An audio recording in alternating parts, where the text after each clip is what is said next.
1974 সাল আমেরিকার এক কূটনীতিক চুপচাপ উড়ে গেলেন সৌদি আরবে। কোনো বড় ঘোষণা নেই, কোনো সাংবাদিক সম্মেলন নেই, কিন্তু একটা গোপন বৈঠকে যে চুক্তি হলো তা পরের 50 বছর ধরে পুরো বিশ্বের অর্থনীতিকে নিয়ন্ত্রণ করবে। কী রকম? আপনি যখন পেট্রোল পাম্পে গাড়িতে তেল ভরান, আপনি জানেন না সেই তেলের দামের পেছনে লুকিয়ে আছে ওই 50 বছরের পুরনো রাজনৈতিক খেলা, যে খেলায় আমেরিকা ছিল সম্রাট আর তার মুদ্রা ডলার ছিল সম্রাটের মুকুট। কিন্তু এখন কি সেই রাজ সিংহাসন টলমল করছে? কেন বলছি এই কথা জানলে অবাক হবেন।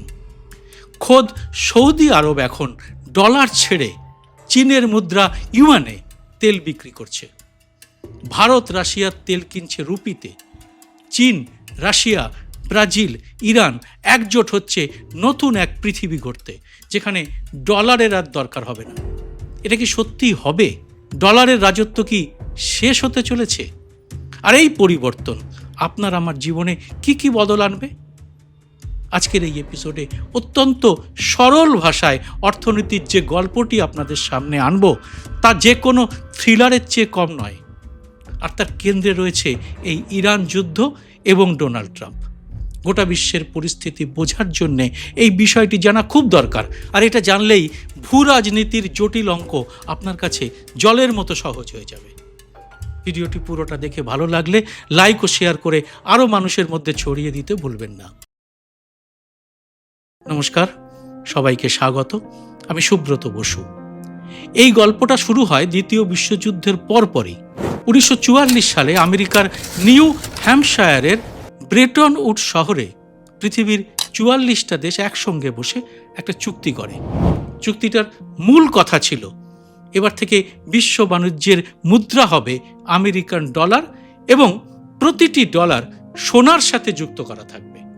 মানে আপনি চাইলেই ব্যাংকে গিয়ে ডলার দিলেই ওই মূল্যের সোনা পেয়ে যাবেন। কিন্তু পরিস্থিতিটা পাল্টে গেল 1971 সালে।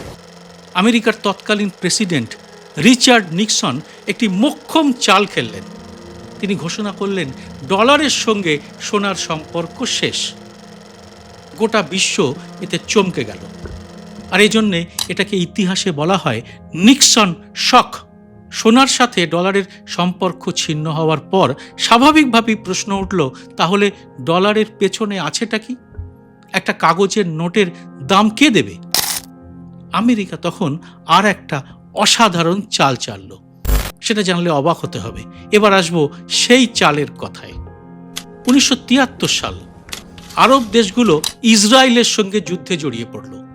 আমেরিকা ইসরায়েলকে সমর্থন করল। রাগে ফুঁসে উঠল আরব দুনিয়া। সৌদি আরবের নেতৃত্বে ওপেক দেশগুলো আমেরিকায় তেল রপ্তানি একেবারে বন্ধ করে দিল।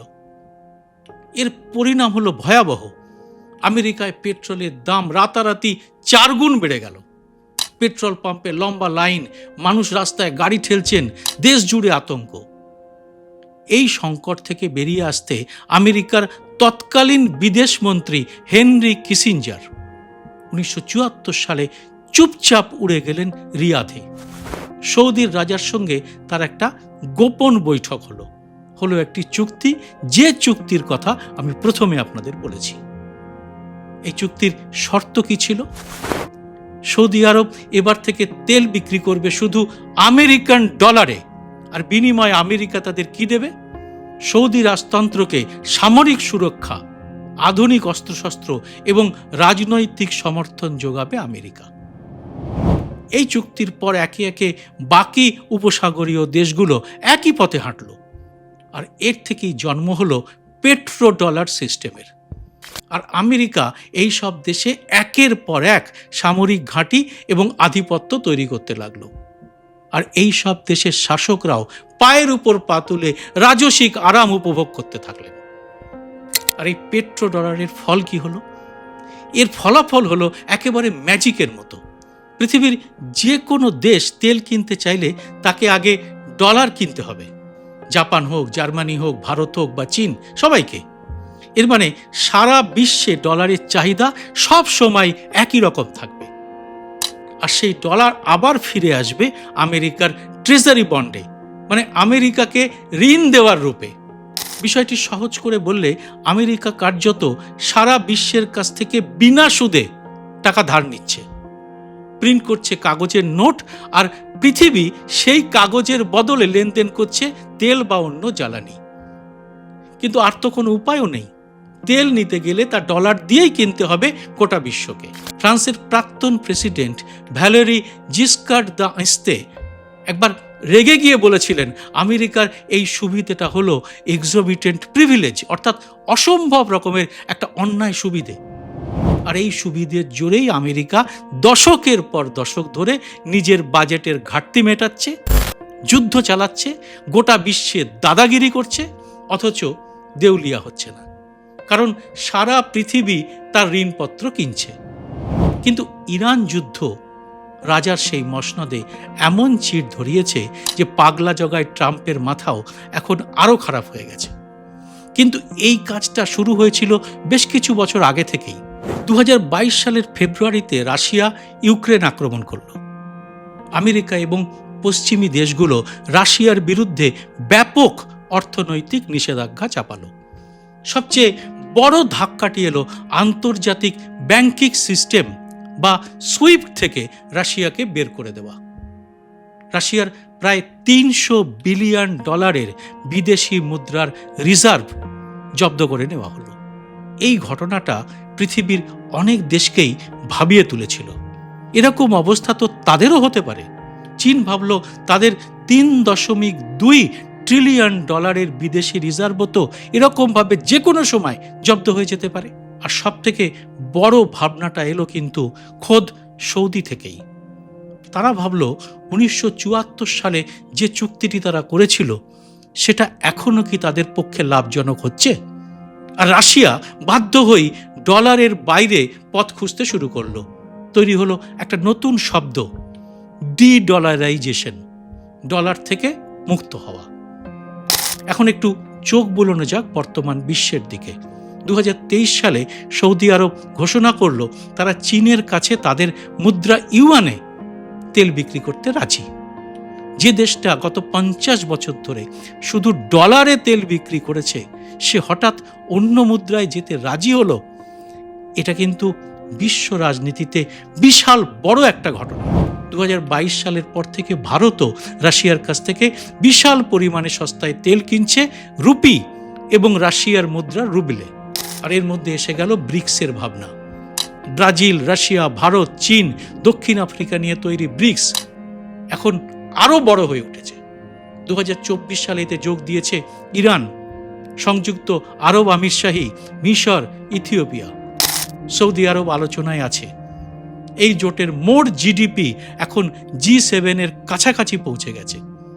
এই দেশগুলো নিজেদের মধ্যে বাণিজ্যে ডলার এড়িয়ে স্থানীয় মুদ্রা ব্যবহারের চেষ্টা করছে।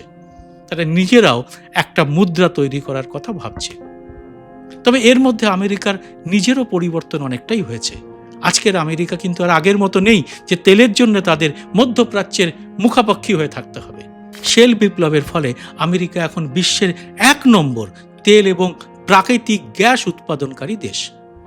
2023 সালে আমেরিকা প্রতিদিন প্রায় 13 মিলিয়ন ব্যারেল তেল উৎপাদন করছে, সৌদি আরব এবং রাশিয়াকেও ছাড়িয়ে।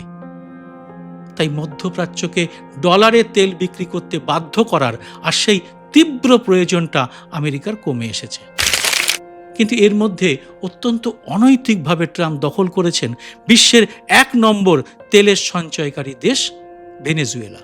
ভারতের রিজার্ভ ব্যাংক অফ ইন্ডিয়া বা আরবিআই এখন রুপিতে আন্তর্জাতিক বাণিজ্য নিষ্পত্তির জন্য একটি নতুন ব্যবস্থা চালু করেছে। ইতিমধ্যেই 18টি দেশ এই ব্যবস্থায় ভারতের সঙ্গে বাণিজ্য করছে। ধীরে ধীরে ভারতীয় রুপিকে আন্তর্জাতিক মুদ্রায় পরিণত করার স্বপ্ন দেখছে ভারত। কিন্তু একটা সমস্যাও আছে। ভারত রাশিয়ার কাছ থেকে রুপিতে তেল কিনলে রাশিয়ার হাতে প্রচুর রুপি জমে যাচ্ছে। কিন্তু রাশিয়া সেই রুপি দিয়ে কি কিনবে ভারত থেকে? এই রুপি ব্যালেন্স সমস্যার সমাধান করাটা এখন ভারত এবং রাশিয়ার কাছে একটা খুব বড় চ্যালেঞ্জ। আমেরিকাও কিন্তু হাত পা গুটিয়ে বসে নেই। মধ্যপ্রাচ্যের উপর নির্ভরতা কমতেই আমেরিকার চোখ পড়েছে নিজেদের আশেপাশে পশ্চিম গোলার্ধে। ভেনেজুয়েলা ছাড়া এখন তার নজর পড়েছে কিউবার দিকে। কিউবা কেন? কারণ এখানে আছে বিশ্বমানের কোবাল্ট, নিকেল, তামা এবং নানা রকম রেয়ার আর্থ মিনারেলসের ভাণ্ডার। এই খনিজগুলো এখন সোনার চেয়েও দামি, কারণ এগুলো ছাড়া আধুনিক ইলেকট্রনিক গাড়ির ব্যাটারি তৈরি হয় না, এআই চিপ তৈরি হয় না, বা আধুনিক অস্ত্রশস্ত্র তৈরি হয় না। মানে সভ্যতা অচল এই বিরল ধাতু ছাড়া। ডলারের রাজত্ব যদি কমেই যায়, তাহলে আমেরিকা চাইছে এই সমস্ত বিরল ধাতুর উপর নিয়ন্ত্রণ রাখতে। কারণ 21 শতকের শক্তি মানে শুধু তেল নয়, শক্তি মানে লিথিয়াম, কোবাল্ট, নিওডিমিয়াম, এই সমস্ত বিরল ধাতু। যার হাতে এই সমস্ত খনিজ রয়েছে তার হাতেই ভবিষ্যৎ। কিন্তু ডলারের কি হবে? এখন সবচেয়ে বড় প্রশ্ন, তাহলে ডলার কি ডুবে যাবে? এর উত্তর হলো না, এত সহজে নয়। ডলার আজও বিশ্বের মোট বৈদেশিক মুদ্রা রিজার্ভের প্রায় 58 থেকে 60%। 2000 সালে এই হার ছিল 71%। মানে পরিমাণটা কমেছে, কিন্তু এখনো সে পুরোপুরি শক্তি হারায়নি। এবার আসবো একটা ভয়ঙ্কর সংখ্যার দিকে। কি সেই ভয়ঙ্কর সংখ্যা? সেটা হলো 36 ট্রিলিয়ন ডলারের জাতীয় ঋণ। এই ঋণের উপর প্রতি বছর আমেরিকাকে সুদ দিতে হচ্ছে প্রায় $1 ট্রিলিয়ন বেশি। এটা আমেরিকার প্রতিরক্ষা বাজেটের চেয়েও বেশি। যদি বিদেশি দেশগুলো আমেরিকার ট্রেজারি বন্ড মানে ডলার কম কেনে, তাহলে আমেরিকাকে আরও বেশি সুদ দিতে হবে। সেই সুদ মেটাতে আরও ডলার ছাপতে হবে। আরও বেশি ডলার ছাপলে মুদ্রাস্ফীতি বাড়বে। এটা একটা বিপজ্জনক চক্র। এই অবস্থায় প্রশ্ন, এতে সাধারণ মানুষের কি হবে? এতে আমার আপনার জীবনে কি প্রভাব পড়তে পারে? প্রভাব পড়বে তেলের দামে। যেমন ডলারের দুর্বলতা বাড়লে তেল আমদানিকারী দেশগুলোতে পেট্রোলের দাম বাড়তেই পারে। ভারতীয় উপমহাদেশের মতো দেশে এটা সরাসরি মানুষের পকেটে টান ধরাবে। এরপরে আসবো সোনার দামে। ইতিহাস বলে যখনই ডলার দুর্বল হয় তখনই সোনার দাম বাড়ে। 2024 সালে সোনার দাম রেকর্ড উচ্চতায় পৌঁছেছিল। ভারতীয়রা যারা তখন সোনায় বিনিয়োগ করেছিলেন তারা উপকৃত হয়েছেন। আর এর প্রভাব পড়বে শেয়ার বাজারে। খনিজ এবং ধাতু কোম্পানির শেয়ার আগামী দিনে অত্যন্ত গুরুত্বপূর্ণ হয়ে উঠতে পারে।